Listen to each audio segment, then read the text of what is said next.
Coinbase évolue d'une simple plateforme de trading crypto à une plateforme beaucoup plus complexe.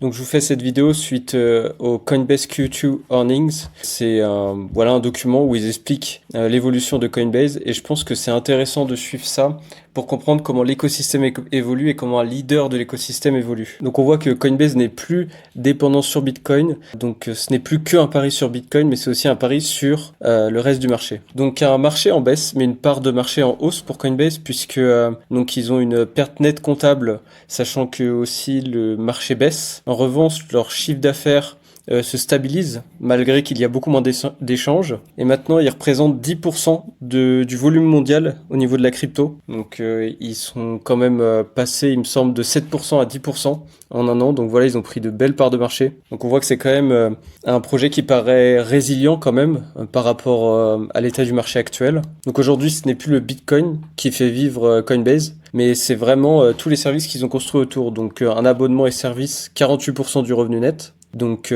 dans cela inclut Coinbase One, donc un abonnement qui permet d'avoir des avantages chez Coinbase, des intérêts en stablecoin, du stacking et la garde d'actifs. Donc voilà, Coinbase se transforme plus en exchange d'infrastructures financières. Donc acheter le coin, ça peut aussi être un pari justement sur le fait que Coinbase devient une architecture pour la finance crypto. Voilà, c'est aussi pour ça que cette vidéo peut être intéressante pour vous. Si vous avez envie de vous positionner sur l'écosystème Coinbase de manière simple, vous pouvez acheter le Coinbase Coin. Et du coup, ça vous permet d'investir directement sur la bourse américaine, sur un des leaders du marché crypto mondial. Donc si la loi ne passe pas, c'est le consommateur qui perd, pas Coinbase.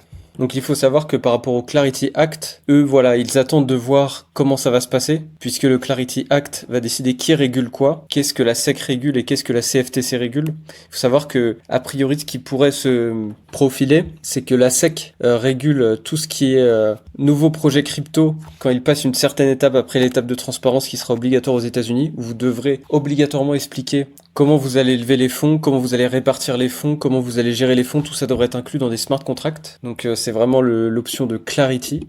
Et puis du coup, quand un token atteindra une certaine valorisation, après être passé par un titre financier, où là c'est quand la structure devient plus solide, on va dire, ensuite il y aura une étape où vous devrez passer en objet totalement décentralisé, c'est-à-dire une organisation qui peut être décentralisée, et ensuite vous pourrez être régulé auprès de la CFTC. Donc ça, ce sera pour les plus gros tokens, et c'est notamment la CFTC, ce qui régule les matières premières. Donc on approchera d'actifs financiers beaucoup plus fondamentaux et organiques, donc comme aujourd'hui l'or, l'argent, etc. Et donc les tokens qui rentreront dans la catégorie matières premières, je pense, verront une grosse prime allouée à leurs tokens, puisque ça veut dire qu'ils seront autonomes et qu'ils auront une valeur fondamentale, puisqu'ils auront survécu à toutes les étapes précédentes, notamment l'étape de la décentralisation.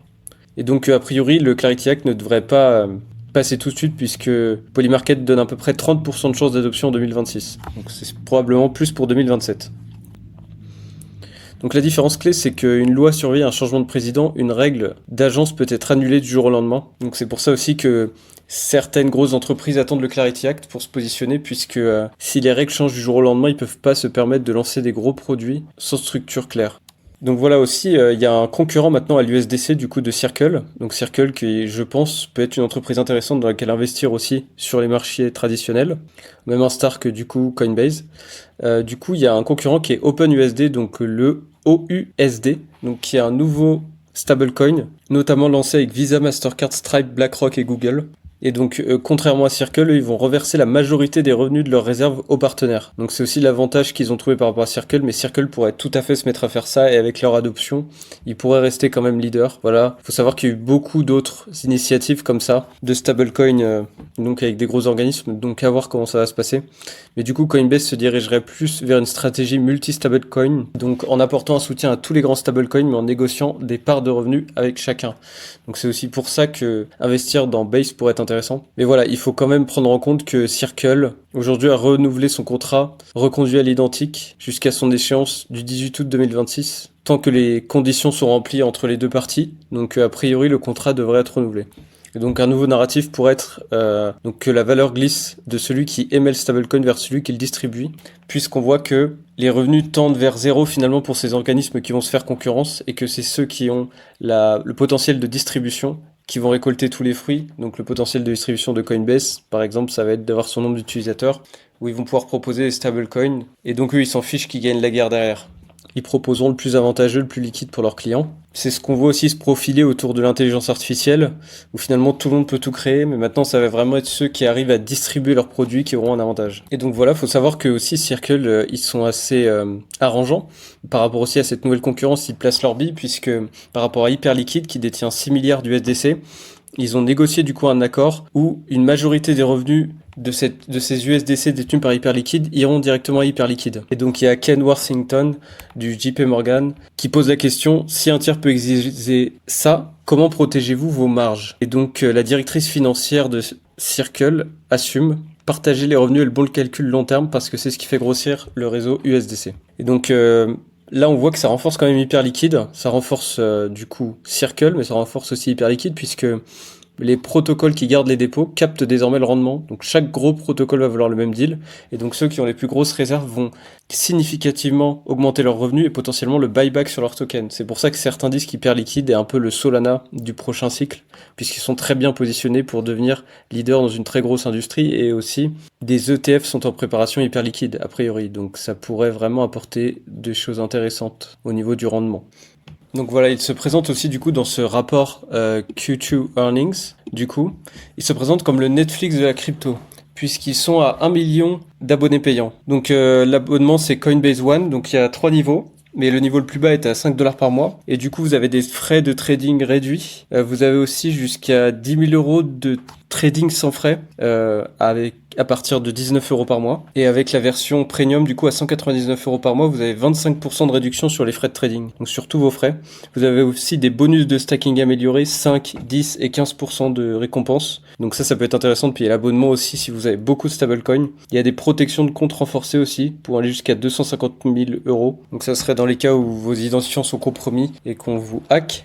Et du coup, il y a plus de 20 milliards de dollars détenus chez Coinbase, donc plus de 30% du total en circulation de tous les USDC, et 48% du revenu net de Coinbase vient des abonnements et services. Donc ils estiment aussi, ça c'est une stat intéressante, qu'il leur faut un délai d'1 an pour rentabiliser 1 euro de marketing.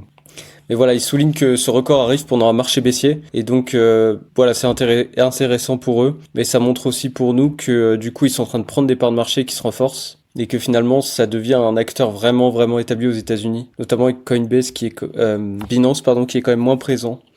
Donc voilà, selon eux aussi, ils ont des nouveaux moteurs de croissance qu'ils sont en train de mettre en place. Donc ils ont lancé des perps du coup pour trader en levier les indices des 500 plus grandes actions américaines, l'US 500. Ils ont aussi lancé la possibilité de parier sur SpaceX. Donc l'idée ce serait de lancer des perps aussi sur les pré-IPO, les futurs pré-IPO. Donc ça c'est un gros marché. Voilà, Hyperliquid, ils sont en concurrence avec eux, hein. Donc il va falloir qu'ils sortent de sacrés atouts. Personnellement, je pense qu'à terme, les exchanges centralisés, le seul avantage qu'ils auront, c'est qu'ils pourront protéger leurs clients contre les hacks. Mais voilà, des plateformes comme Hyperliquid, quand même, devraient prendre des énormes parts de marché dans les prochaines années. Et personnellement, ma théorie aussi, c'est que je pense qu'un Binance décentralisé va s'imposer. Je sais que CZ, le patron de Binance, avait soutenu Aster, du coup, qui était un concurrent d'Hyperliquid. C'est possible que ce soit, du coup, le prochain Binance. Rien n'est sûr, ce n'est pas un conseil d'investissement, mais c'est une théorie que j'avais. Donc je pense qu'il faut vraiment surveiller ça. Et donc voilà, il propose aussi des marchés de prédiction, donc plus de 100 millions de revenus annualisés au niveau des marchés de prédiction, donc NBA, Coupe du Monde, etc. Donc voilà, il se diversifie vraiment dans plein de directions. Et donc voilà, c'est un peu ce que je vous disais tout à l'heure sur la sécurité et comment Coinbase pourrait continuer à avoir des parts de marché malgré la décentralisation. Puisqu'il y a quelqu'un qui a posé une question intéressante, il a dit: quand des agents IA paieront à notre place, ils choisiront le moins cher et le plus rapide, la confiance de Coinbase vaudra-t-elle encore quelque chose? Et à ça, le patron de Coinbase répond qu'il pense que les agents choisiront comme des humains fiabilité, sécurité, liquidité, conformité, disponibilité. Comme on choisit un hébergeur cloud, pas seulement au prix. Donc on voit que pour eux, il y a tout intérêt de sécurité, de conformité et de fiabilité. C'est aussi pour ça peut-être que des entreprises décentralisées pour les agents IA qui répondent à ces problèmes du coup de liquidité mais surtout de conformité, de sécurité, de fiabilité pourraient devenir leaders dans ce domaine. On voit par exemple comme Dexter qui propose de la banque pour agents IA, une banque pour agents IA sécurisée. Voilà, peut-être qu'il y a des produits comme ça qui vont se développer, c'est encore niche, mais on ne sait jamais. Et aussi, ils sont en train de construire une nouvelle stratégie aussi Coinbase, puisqu'ils ont beaucoup investi dans X402, du coup, pour les agents. Et leur pari aussi, c'est de parier sur la Base, du coup. 90% des paiements stablecoin faits par des agents IA passent par Base. Donc c'est aussi leur objectif, pour vraiment prévoir le futur, que la plupart des transactions d'agents passent par Base. Et selon eux, il y a le narratif du coup HiFi qui est en train d'émerger. J'ai vu ce terme passer aussi tout à l'heure ou hier par quelqu'un que j'ai vu sur Twitter. C'est super intéressant. Du coup, c'est des machines qui payent d'autres machines en dollars numériques. Du coup, c'est un peu aussi certains projets que je vous ai présentés où voilà, l'objectif c'est d'être un peu le Upwork des agents IA pour qu'ils se distribuent les tâches et que par exemple vos agents sur votre PC envoient des tâches à faire pour quelques centimes si vous n'avez plus de crédit ou si vous avez envie de décentraliser votre travail, d'accélérer. Vous pourrez envoyer votre travail à plein d'agents IA et des gens qui auront encore du crédit pourront exécuter ces tâches pour vous et donc vous pourrez décupler en fait votre capacité de répandre votre travail et de l'exécuter. Donc voilà aussi un argument pour Base, hein, c'est que les transactions coûtent moins d'un centime et se règlent en moins d'une seconde. Ils travaillent vraiment sur la scalabilité et ils sont, c'est vrai, leaders dans le domaine X402 et des paiements agents pour l'instant, donc c'est bien pour eux quand même. D'ailleurs, en revenant à ça, ça peut être intéressant de farm Base puisque si un jour ils sortent un token, le airdrop pourrait être très très conséquent. Notamment pour Farmbase, certains disaient qu'il fallait créer des projets sur Base et lancer des smart contracts. Donc voilà, Base revendiquerait 32 000 milliards de volume de transferts stablecoin sur 12 mois, un volume brut on-chain robot compris, donc à ne pas confondre avec des paiements réels, mais du coup c'est quand même assez massif. Ils ont un effet réseau, et voilà, il y a aussi Robinhood et Stripe, du coup, qui ont lancé leur propre blockchain. Stripe avec Tempo et Robinhood avec Robinhood Chain. Du coup, Robinhood Chain, il commence à prendre de vraies parts de marché, mais Brian Armstrong, du coup, le patron de Coinbase, compare plutôt ça à la vague des stablecoins maison. Beaucoup d'annonces, très peu de parts de marché prises. Mais la phrase à retenir de Brian Armstrong, c'est qu'il évoque de futures acquisitions, fusions entre blockchains. Donc éventuellement des blockchains pourraient fusionner. Ça c'est un narratif qu'on n'a pas encore vu encore. Mais c'est plausible par exemple que certaines grosses entreprises rachètent certaines blockchains, etc.